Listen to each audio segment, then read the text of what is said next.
Okay. So Michael, last name just Lamb, Yes.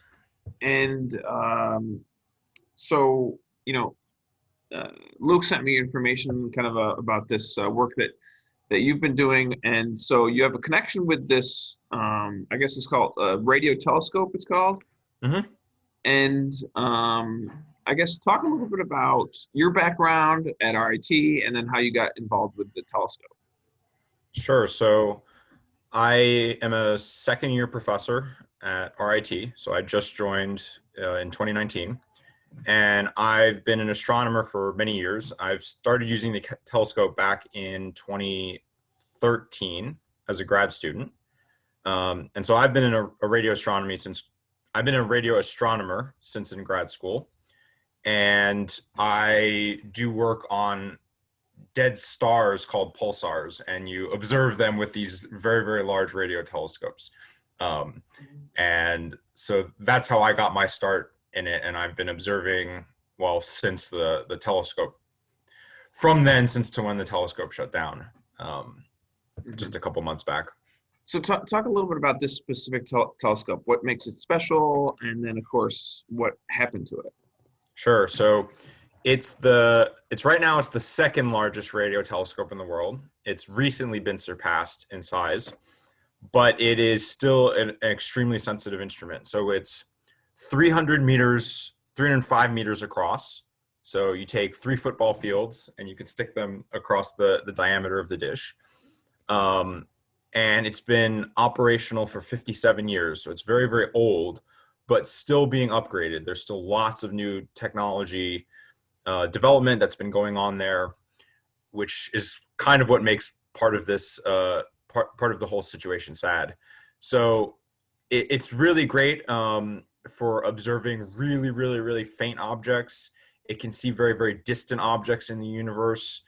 Um, and it's just been part of an enormous number of fantastic observations that have led to Nobel prizes and discoveries of new objects just for decades and decades and decades since it's been around. Um, so in I forget, I think it was August, but a couple months back, one of the cable supports snapped. So for reference, there's a giant dish in the ground, but the dish has to reflect radiation somewhere, and there's a little platform that sits above the dish, and that platform is held up by cables connected to three towers at 12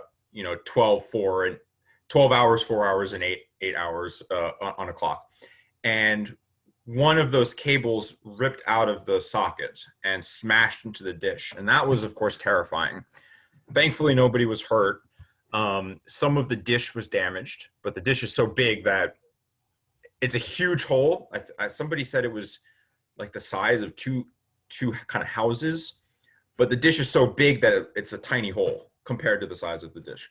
But that's still very, very scary. And so all observations stopped because you have one of these cables snapping that's holding up this platform. And then just a couple of weeks ago, because of extra stress on the other cables, one of the other cables, it didn't rip out of the joint, but it just completely snapped in two. And so now there's a huge safety concern with how you can even possibly repair the telescope. Um, there's kind of an off chance that you can. So there was some engineering reports that were done, and one of the reports just said we don't even know how you safely put somebody up there to help fix it without risk to their lives. There was another engineering report that said that they think that they can do it. And at the moment, the National Science Foundation has said, well, it's too risky, so we're going to decommission the telescope. Now, there's been a lot of petitions since last Thursday to say, well, save the telescope, do what you can. So what happens now is uncertain. But at the moment, the plan is to decommission the telescope just because of safety concerns. And so they're not even sure if they can safely demolish the telescope at this point. They want to do some kind of controlled demolition, but there's always the risk that it could completely collapse tomorrow. And we just don't know, right? It's just that's how precarious the situation is. Did Hurricane Maria have an impact on it too? I thought I read. Yeah, so a couple of years ago, the observatory got slammed by the hurricane, and there was a bit of damage done there. There was money that was put in for infrastructure repairs.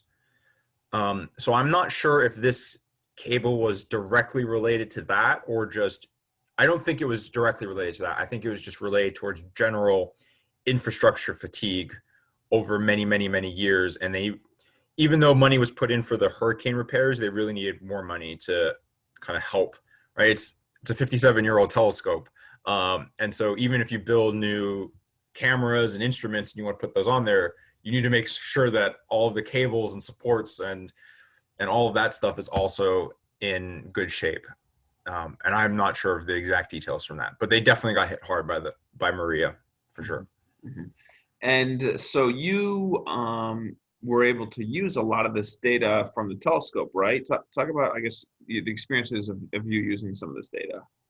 Yeah, so we've been very fortunate. So my collaboration is called the Nanograv collaboration, and we get hundreds of hours per year to observe with the telescope, which is a lot. So I know most people don't think in hours per year, but there's 8,000-ish hours in a year, just roughly. So when you get hundreds and hundreds of hours, that's not a small part of observing time. That's a lot of observing.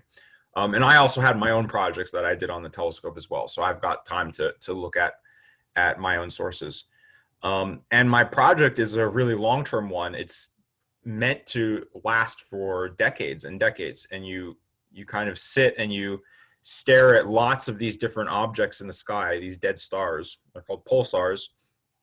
And every so often, every week or every month or however often you can, you try to make measurements of these objects, and the objects themselves are these kind of astrophysical tools that have been given to us. The universe has given us these things that we can use for other science as well. And so the experiment we need relies on observing month after month, year after year, decade after decade. And so having, half of our sources, all of a sudden we lose the ability to observe them. That is pretty tough. So we're trying to figure out right now what we can do. Can we move those sources to other telescopes? And the answer is, well, yes, but those telescopes are less sensitive. Arecibo is so big, right? You have a smaller light bucket, it collects less light, so it's less sensitive. And there's still, we got hundreds of hours. So then it's going to take somehow more time to observe the same sources, but we don't have that time at other telescopes. And so really, Arecibo was the best telescope for this kind of work. And for me personally, that is a big loss. Some of the other things that Arecibo does is it was really good at observing gas and extragalactic gas in the universe. So most of the universe is made of hydrogen, and it was really, really good at just mapping out all these different galaxies, our own galaxy. The kind of biggest thing, I think, as much as I love my research and I love all the other research that's done, is that it has a radar system. So it can transmit radar to observe our own planets and asteroids. And the vast majority of near-Earth asteroid tracking was done with Arecibo. And so if you want to figure out whether or not an asteroid is going to hit us or not, you find a new asteroid and you say, what's going to happen with it? You went to Arecibo to try to go look at it. And so the loss of that system is to me a very, very big danger for us. Sure. Yeah. And so is the kind of the entire, astronomy community kind of mourning this loss as it's going to kind of set us back in some of these science goals that we've had? Yeah, absolutely. The community always feels bad when a mission ends, but missions or telescopes, they end and when they're going to end. You always feel bad. You say, well, in 2 years, we're going to stop this mission. And you think, okay, we got to get all the science we can out of it in 2 years. And then the mission's done and you feel, you mourn the loss of of your probe that you sent to another planet or your telescope that you say, okay, we can no longer fund this. I think this one has hit everybody especially hard because it's so sudden that there's all of this money being poured into making new instruments to make it better, to improve it, and to get more science out of it for the next decade. And so then all of a sudden to just say, literally in a snap, that's over. I think a lot of us are really struggling with that. Sure. Okay, that's pretty good for me. Is there anything else you want to mention? Are there any predictions on if the National Science Foundation is going to try to gather up the funds, maybe with a new administration, possibly? Oh, possibly. I think that the NSF has been pretty supportive regardless of the administration. So I'm not sure that's going to help. I don't know what the decisions were on the part of the NSF in terms of, they got the engineering reports, and I've taken a look at some of the engineering reports, and you have to make a decision that is both going to be cost effective, but also is not putting anybody in danger, right? So, if an eccentric billionaire wants to say, I don't care, and I'm going to put in billions of dollars to save the telescope, that's one thing. But it's not going to be cheap. And even if it is possible, it's not clear to me that, or even if there's lots and lots of money, you could throw an infinite amount of money, it's not clear that that's still safe, right? You don't want to risk anybody's lives. So the NSF has made their decision. Whether or not they will reverse the decision because of lots of public outcry is another question. But then even with the public outcry, like I said, it's hard to know whether or not it's even safe to go and repair it. So I don't know what they're going to do. I don't think I really have anything else on my end. That's kind of that's the short story for the way the telescope is looking right now. So Cool. We hope it makes a recovery, but we're not we're not hopeful anyway. Right. Okay. Well, thank you, Michael. I appreciate the time. Absolutely. Uh, yeah. Hopefully, this should get. I'll be able to try to get this on the web this afternoon. So.